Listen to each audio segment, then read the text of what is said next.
Okay, here we go. So the title is about neuroinformatics and replication. So I put two subtitles under the title. So we want to beyond bash scripts and Werner's curse.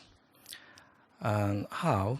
I think I will bring you guys back to the theory of reliability and validity, right? So I heard someone talked about, well, yeah, in Red's presentation, we really need to thinking, and not always take big data and calculate, right? So the outline I'll give you. I think the first two items I don't need to talk about too much. You guys already gave that, and I will turn into the neuroinformatics related things about software tools and reproducibility. And next I will talk about the statistical theory of reliability and validity. And especially I will focus on test-retest reliability, and I'll give you guys a very comprehensive review about it, particularly in neuroimaging field. Next, I will introduce you guys a big data of test-retest reliability. It's called CoRR. It's a consortium for reliability and reproducibility. And finally, I will talk about a little bit about the solutions for reliable human brain mapping in future. Okay, I started to learn population neuroscience when I read this paper. So which one is the pointer? Which one? The red one? Okay. So I read this paper, it basically says population neuroscience is trying to sort out how the genetic and environmental factors affect the human brain development, right? And also, last year I got the book called Population Neuroscience from Tom after the conference in Nanning. So I get to know this field. So it is interesting to see that this field is rather for neuroimaging. Neuroimaging, we get a lot of data sets by now. We get a lot of data now. The data just keep coming, right? And you can see, you can visit this list of the big neuroimaging data from here. But my personal feeling about this data for this field is we really lack or missing some meaningful, unique analytic tools for big data. Right, we still use those softwares, not specifically designed for big data, right? But if we review these literatures, we can see in economics and social science, they already have some tools for analyzing big data, right? But we are not there, I think, in neuroimaging field. So I think we really need to think about the reason why we haven't there. So next is about software and reproducibility. We have so many software toolboxes, right? You can use any of them to analyze your data, analyze those big data, right? The very, very naive question is about when you change your software tools, how about your result and finding will change? Right? We don't know. Right? This is a kind of a reproducibility of the findings across different tools. Right? I list some issues here related to the software and reproducibility. We just don't know. So we already talked about a little bit validity, right? And I will give you a different perspective from clinical side, right? This is a kind of a very straightforward description of individual differences, right? So, for example, if we focus on a specific disorder, and one type of individual difference is directly related or caused by the disorder, right? Another is related to the individual, but not specifically related to the disorder, right? But the third part is the random errors, not specifically related to the specific individual. So validity is the portion of disorder-related variability, right? And reliability is the individual-related, variability proportion. So you can clearly see validity always less than reliability or smaller than reliability, right? So, but unfortunately, we never can, measure or get this value, validity, right? So normally we estimated reliability as a upper limitation of the validity. So from clinical side, we first ask the question about what about the reliability of the specific tool or diagnosis tool, right? That's the problem. Yeah, you already presented this, right? So we all want this, right? This is a reliable and validated methods or tools. This is the worst thing. We don't want it. It's unreliable, unvalidated. This one is reliable but not validated, right? This one is validated. Averagely speaking, it should at the center, right? But it's not reliable. This is a different terminology related to accuracy and precision. Yeah. So all the factors related to reliability is individual differences.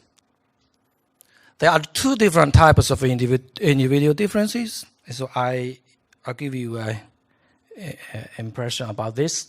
So this is the same individual measured across 10 different occurrences.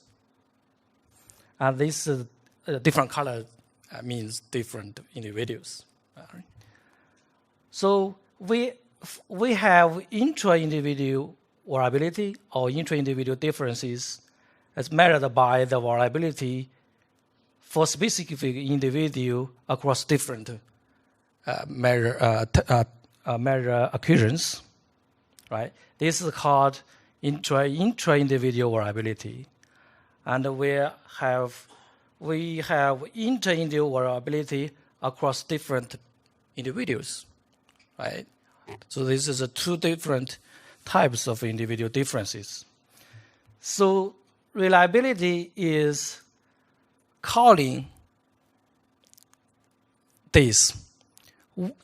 The high reliability cause very small intra-individual variability and very big inter-individual variability, right, from this equation. So I love equations, but but my ground is mathematics. So I'm very happy to see Anshi's slides, has a lot of equations, but normally I don't put too many equations in my presentation. But I put this one here, right? And also in this field, the tools of computing ICC, the reliability now are available. This is a toolbox from Afni's group. They just published this paper this year, I think. And now in Afni, you can calculate the ICC by using repeated neuroimaging measures. So why ICC is so important? In theory, we know this is the true signal. We never can get this true signal clearly. It's always polluted by some noise, right? And we measure noised signal. This is for example, this is for two different variables, right? After we calculate the correlation between them, we always calculate the polluted correlation, right? We never know this true correlation in real life. But we can see in theory there's an equation, there's a relationship between these two. And we can see the correlation between two variables never beyond their reliabilities, right? For example, if you have a unreliable measure, you never have a chance to get high correlation, right? That's the theory. So what is the real life? So look at this paper, right? But we saw a lot of high correlation in publications, right? Many of them published in Science, Nature, and whatever, very high impact journals, right? Look at this. They got the correlation between task, what kind of task activation, and the what is the social distress measure or score. This correlation is far beyond the what we expected, right? That's wrong, right? We all know the task-based fMRI. We know that their ICC about 0.7, right? The behavior measures is 0.6 to 0.8, something like that, right? In theory, how you can get this, right? Yeah, if you get more plots there, and you will reduce that correlation, right? So there's another theoretical consideration for reliability. So about the correlation, this is the recent paper published in Behavior Research Methods. Actually, there's a fact that most robust cognitive tasks do not produce reliable individual differences. Why? Because all the cognitive tasks designed by people, right? So when people design those tasks, they want to introduce individual differences for each group, right? That means you heard the individual differences. Also, that hurts your reliability, right? We know our reliability wants high inter-subject or inter-individual differences, right? So that's why this is very scary, let me think about all the papers published previously, right? Look at this.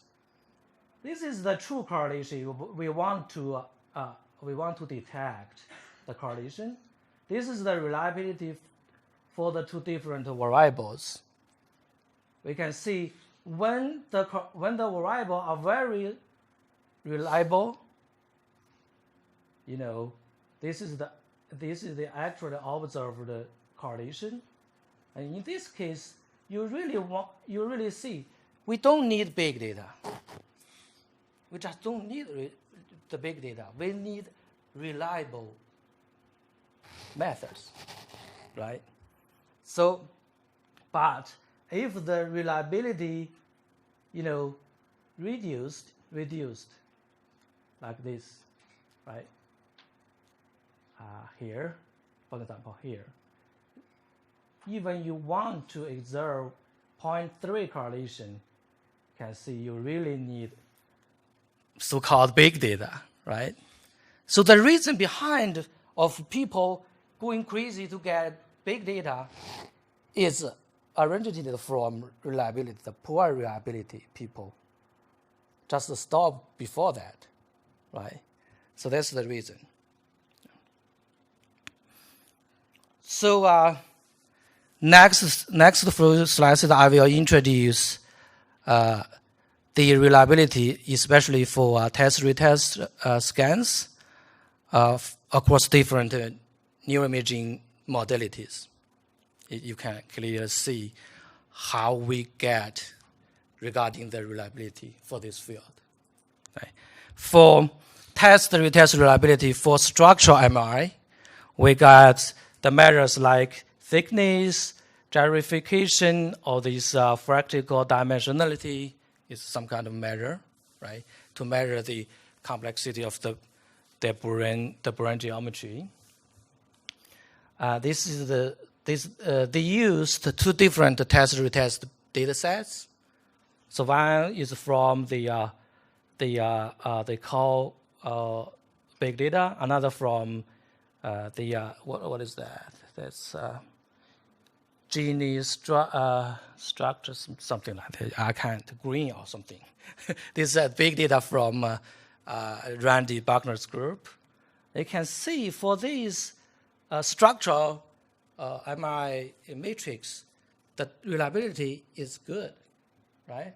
It's pretty high, right?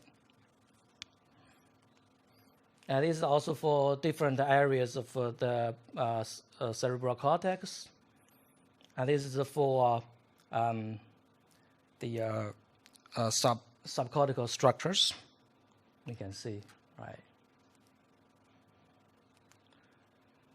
Oh, that's for that. Those are for structural MRI. How about the task-based functional MRI? You can see this. This is the ICC value distribution. The average ICC value is 0.4, right? That's really bad, I think, right? And even the peak of this histogram is still less than 0.6.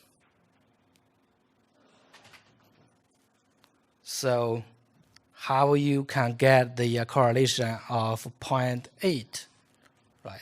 So that's the other problem. So for resting state fMRI, I spent, I think, 12 years to work on this, to see how these measures regarding their reliabilities.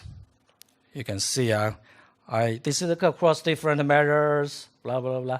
And I published these papers and for different resting state fMRI matrices, right?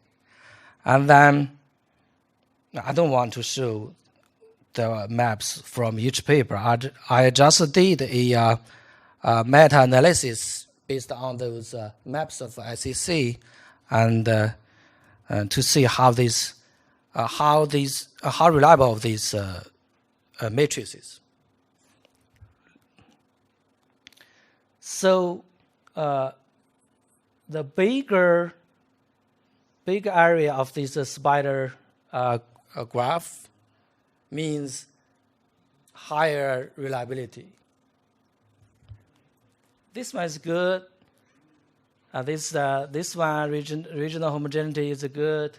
And this hemispheric connectivity is also good. The SA is good. But what happened to this, right? This commonly people keep using seed-based functional connectivity, right? Their reliability is really not good, right? This is why I want to show this here. So those are meta-analyses based on the small sample of test-retest data. And I reanalyzed the ICC values based on the HCP test-retest data.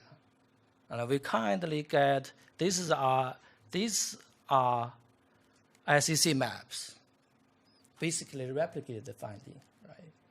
Some of those resting state rfMRI matrices are really, really reliable. For example, this, right? Very stable. And some are really bad. For example, this one, right? So I think these provide some guidelines for the field to use these matrices or these techniques, especially for population neuroscience, right? We want to detect those real changes. So, I think this is the reason why we share the big data of test-retest data for neuroimaging. This is called Consortium for R, the reliability and the reproducibility. And now I think this field really get enough data for test or validate the reliability of different methods. Right. Okay, this is the paper we published, and I'll give you a list of further reading about reliability. That's the one. Before we plan to launch this consortium, this is the consortium data paper. We have another hardcore consortium paper is undergoing. It's very hard to get published because this is really, really challenging this field. So, and also this is some news is interviewed by Nature, and we described the motivation why we do this. So once we have the big data, so how this will bring to this field, I mean stimulation, will really give something different. So this is the first one we published. This is the one typical data set we have in CoRR. There are, you can see there are 30 participants, and each of them was scanned 10 times within 1 month. That means every 3 days, the participant will climb into the scanner and get scanned. That's kind of, but this one is for a single scanner. This is a specific scanner. So this will give you a chance or data to extract the intra-individual differences of variability and the inter-individual variability, right? So this is the maps of how the different types. This is the intra-individual variability. This is the inter-individual variability. How these maps looks like. This is very interesting that you can see this is different networks. Oops. Right? We can see for intra-individual variability, really these primary or low-level networks or areas show high intra-individual variability. But for inter-individual variability, these high values of variability appear to high-level cognition-related areas. That's very interesting. So based on this data, Thomas Yale's group developed a new individual level postulation of the brain. People talking about individual level brain postulation, but never using repeated measures, right? How that can be called as individual level postulation. So if you integrated individual level repeated measures, you really get different results and also improve the performance of postulation. You can see this is the 17 network solution, and this can be extended to postulate the individual cerebral cortex. And also this one actually replicated the findings we had in the original paper, right? So also some people using the data I just described to answer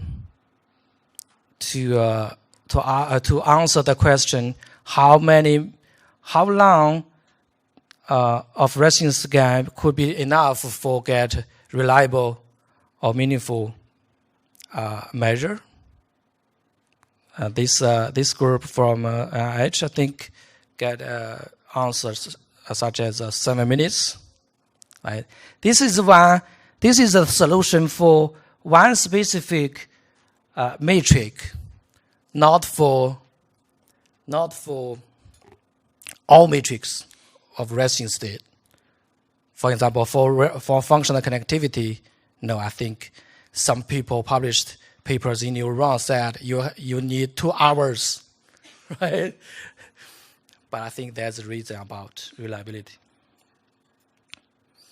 So also some group using these repeated measures to develop voxel or vortex-based structural connectivity method. This is really cool. We don't know until now. This is the only one can do the white matter connectivity for vortex, for voxel, or for millimeters resolution. Also, they showed their method algorithm are very reliable. This one again for structural fMRI. For structural MRI, I think there's the same data. There's the 30 participants. For each participants, these plots give you the raw data of the estimation of thickness or other matrix. There's 10 plots for each subject. This is really show you the raw data of the repeated measures of brain morphometry. So I would like to talk about several solutions, not the final solution, but the field need to do this in future. The first one is we want as many as people to get involved in this reliability issue to this field. And for this purpose, 2 years ago, we launched a research topic about reliability and reproducibility in functional connectomics. We are going to close this research topic this summer, and there will be 12 papers about reliability to show how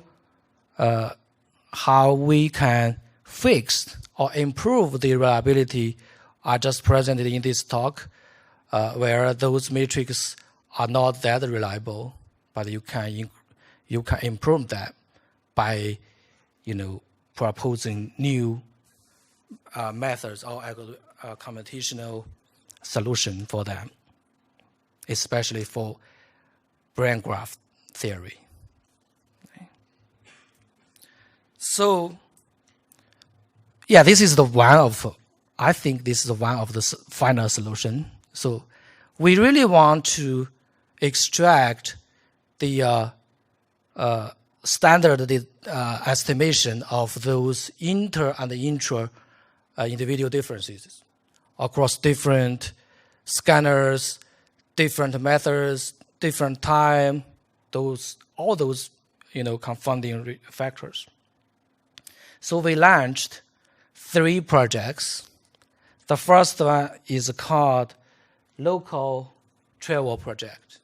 We have 3 scanners around the institute.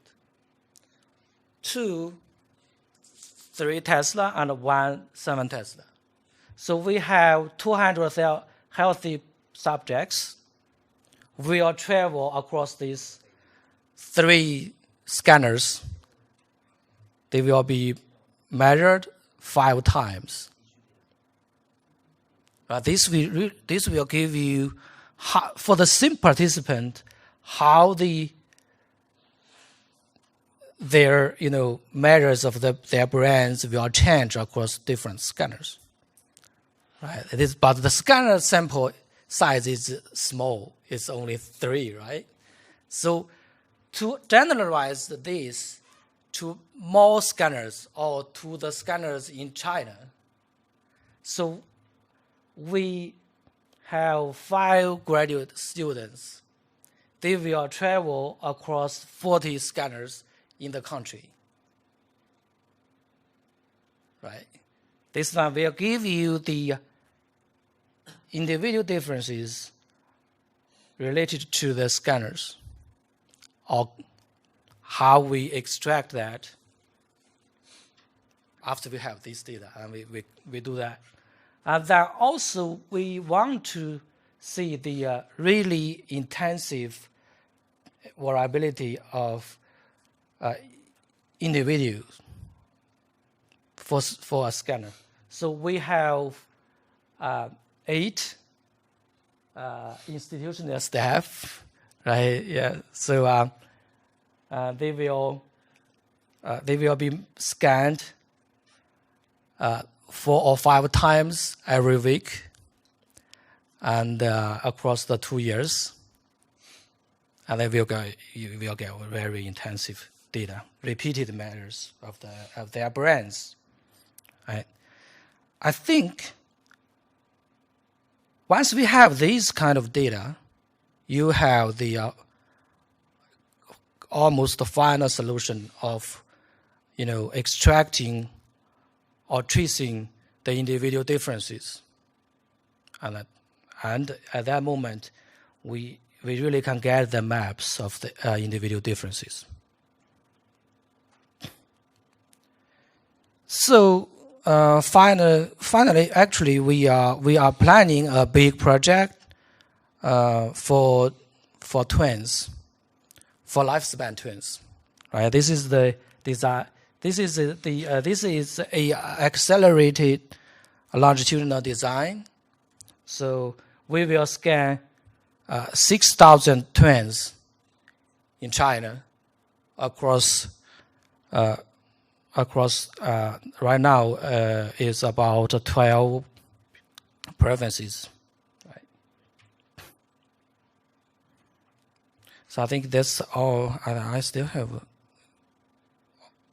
No, I have 6 minutes to answer questions. Okay, so I would like to thank all the lab members from my group. So this is the picture I just took last night. Thank you.